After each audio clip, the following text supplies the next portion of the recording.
আসসালামু আলাইকুম। বিগত দিনের মতো শুরু হতে যাচ্ছে প্রাথমিক বিদ্যালয়ের মূল্যায়ন পরীক্ষা, দ্বিতীয় প্রান্তিক মূল্যায়ন।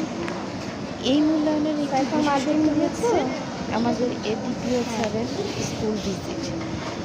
উনার স্কুল ভিজিটের তালিকায় আমাদের স্কুল ছিল বলেই একটা খুব মানে গুরুত্বপূর্ণ একটি দিক নির্দেশনা আমরা আমাদের শিক্ষার্থীদের জন্য দিতে পেরেছি। অনেকগুলো দিক নির্দেশনা ছিল খুবই গুরুত্বপূর্ণ। তার মধ্যে এটি ছিল খুবই ফলপ্রসূ। সেটা হলো আমরা পরীক্ষার আগে খাতার যে সজ্জাকরণের ব্যাপারটা, পরীক্ষার খাতায় কিভাবে শিক্ষার্থী সুন্দর করে গুছিয়ে লিখে খাতাটাকে সুন্দর রাখতে পারবে, দেখতে সুন্দর লাগবে, পরিষ্কার পরিচ্ছন্নতা শিখবে পরীক্ষা বিষয়ে। এই বিষয়ে তিনি আমাদেরকে একটা প্রশিক্ষণ দিতে বলেন। আমরা পরীক্ষার ২-৩ দিন আগে শিক্ষার্থীদের এবং অভিভাবকদের এই প্রশিক্ষণটা দিয়ে থাকি। আমরা প্রজেক্টরের মাধ্যমে অভিভাবক এবং শিক্ষার্থী উভয়দেরকেই খাতা সজ্জাকরণের ব্যাপারে প্রশিক্ষণ দিয়েছি।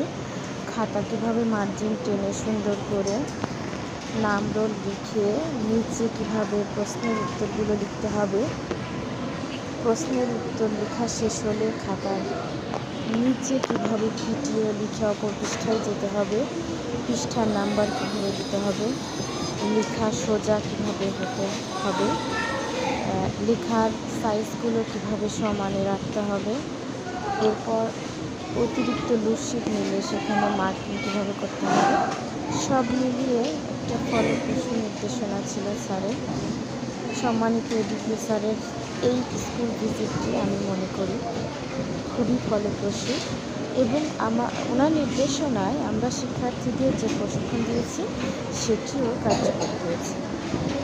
এবং এবছর দ্বিতীয় প্রান্তিক মূল্যায়নের পরীক্ষার খাতা অবশ্যই আমাদের করোনাকালীন যে শিখন ঘাটতি হয়েছিল সেই শিখন ঘাটতির একটা নির্দেশনা যে আমরা ঘাটতি সবগুলো এভাবেই পূরণ করতে পারছি সবার প্রচেষ্টা। তো ধন্যবাদ আমাদের সম্মানিত এডিপিও স্যারকে। আমাদের সৌভাগ্য যে আপনার পা আমাদের স্কুলে পড়েছিল এবং আমরা অনেক দিক নির্দেশনা পেয়েছি এবং সেটা ফলো করার চেষ্টা করছি। ধন্যবাদ সবাইকে।